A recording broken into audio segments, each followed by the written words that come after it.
Hello once again, and we'll be doing a quick review on the Archer joystick. I'm assuming this is the Cobra. I'm not sure what it actually is called, but I have to say it's quite a nice little joystick.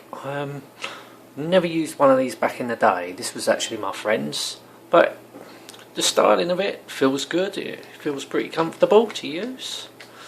So what do we have? We only have two buttons on this, which is the trigger button and the top button, and we do get auto fire right there.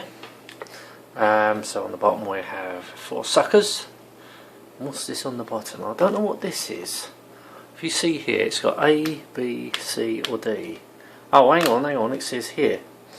Look.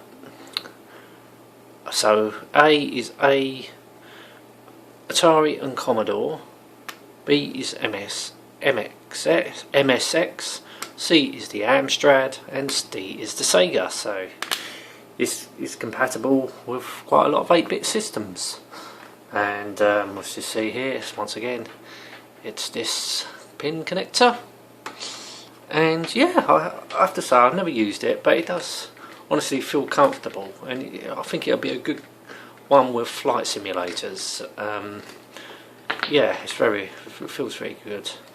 Anyway, we'll end this now. Thank you so much for watching. Till next time, and goodbye.